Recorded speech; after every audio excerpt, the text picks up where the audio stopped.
Woohoo! Hello there, Emma. I hear a little bird told me you had a very exciting adventure this week. Is it true you went to Universal Studios? Yes! It was the best day ever, Dr. Owl. I saw so many amazing things. We went on the studio tour and saw where they make real movies. And there was this water show with big splashes and a seaplane. It was so cool. My goodness, that does sound incredible. And what was your absolute favorite part of the day? Definitely the roller coaster. It went up so high, so slowly. And then, whoosh, we went flying down the track. It was so fast. But I was looking, and I couldn't see any engine or anything. How do they go like a rocket without an engine?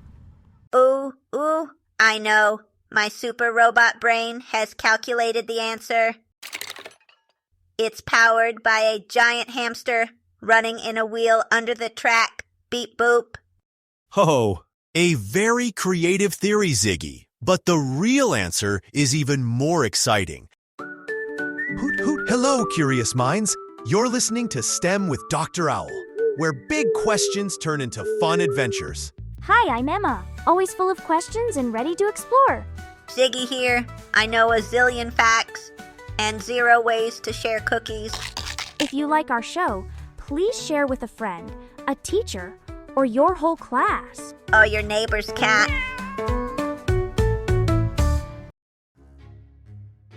All right, explorers, welcome back. Emma just asked a brilliant question. How do roller coasters go so fast? It seems like magic. But it's actually something you use every day. It's called physics. Physics? Is that a hard word?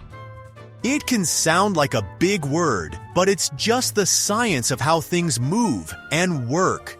To understand the roller coaster, we have to start at the very beginning. That slow, clicky-clacky ride up the first giant hill. Oh yeah, the part where you get a little nervous, but also really excited. Exactly. As the chain pulls the coaster car up, it's storing up energy like stretching a giant invisible rubber band.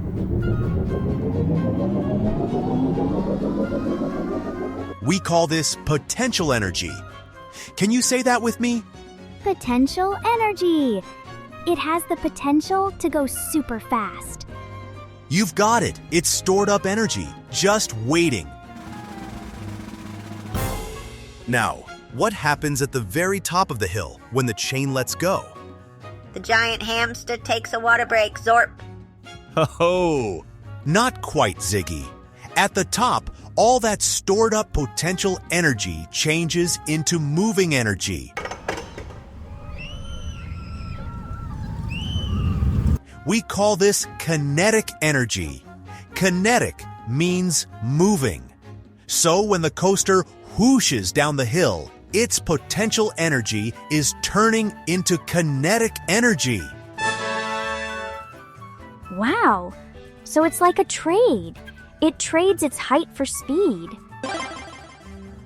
Precisely, which brings me to a quiz for you and all our explorers listening. Are you ready? Yes. After the coaster gets pulled up that very first hill, what makes it go for the rest of the ride? Is it A, 100 hidden jetpacks, B, the cheering of the people on the ride, or C, gravity? I don't see any jetpacks. And cheering is loud, but I don't think it can push a roller coaster. I'm going to guess C, gravity. My circuits say the answer is B. Louder cheering equals more speed. Go, go, go. Beep, boop. Emma, you are correct. It's gravity. That same force that pulls a ball back down to the ground when you throw it up is what pulls the roller coaster down that first hill, giving it all the speed it needs for most of the ride. So that's also what makes my tummy feel all funny and squishy when we go through a loop or a sharp turn? That's another wonderful question. That funny feeling is because of something called inertia. Inertia just means that your body wants to keep going in a straight line. But the coaster track says, nope, we're turning now. So you feel pushed against the side of your seat. It's like when you're in a car and it stops suddenly. Your body still wants to move forward for a second. My robot body calls that the wibble wobbles. My inertia circuits get all jiggly. Speaking of loops, I have another true or false question. True or false? To be safe, the loops on a roller coaster have to be perfect circles. Ooh, I think that's true. A circle seems like the perfect shape.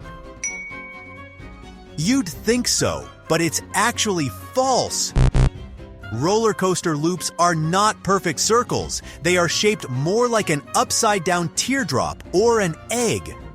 This shape makes the ride safer and more comfortable because it changes how much you feel squished, what we call G-forces, as you go around. So even the shape is for safety. That's so smart. It is. Safety is the most important part of designing a roller coaster. Engineers plan every single inch of the track. And get this, modern coasters have hundreds of tiny computers and sensors all over them. These sensors are always checking the speed, the wheels, the brakes. They make sure the ride is working perfectly.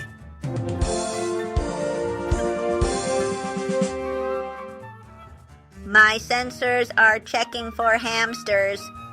Status, no hamsters detected. Beep, all clear for launch. Right, Ziggy. And on top of that, every single morning, long before the park opens, a team of people walks the entire track and inspects the coaster cars to make sure everything is absolutely ready for a day of fun. That is so cool. It makes me feel even better about going on them. But Dr. Owl, if gravity and energy keep it going, why does the ride ever stop? Why doesn't it just go forever? The final piece of the puzzle. There's an invisible force called friction that slows things down. It's the same force you feel when you rub your hands together really fast and they get warm. The wheels rubbing against the track creates friction. And so does the air pushing against the coaster cars. Friction is a party pooper. It always slows down the fun. It does slow things down, but it helps the final, most important part, the brakes. And here's a super cool fact. Many modern roller coasters use powerful magnetic brakes. These brakes can stop a super fast coaster without even touching the track. Whoa, magnets. So it really is like magic. But it's science. Exactly. So let's review our roller coaster mission. It gets pulled up the first hill to build up stored potential energy. Then gravity pulls it down, changing that into moving kinetic energy. Inertia is what squishes you in your seat. Engineers design them to be super safe. And finally, friction and special magnetic brakes bring you to a safe stop at the end. Wow. So next time I'm on a ride, I can think about potential energy at the top and kinetic energy at the bottom. I'm not just riding. I'm a physics explorer. And I will calculate the exact moment the hamster needs another water break. My work is never done. Science-tastic. Ho ho ho! Well, thank you for exploring the science of roller coasters with us today, Emma and Ziggy. And a big thank you to all our amazing explorers listening at home. Keep asking questions. That was so much fun, Dr. Owl. I hope all our explorers had a great time too. Hoot hoot! We loved having you with us. If you don't want to miss our next adventure, follow us on your favorite podcast platform.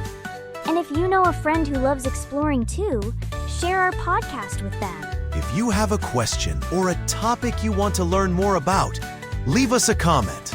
See you next time.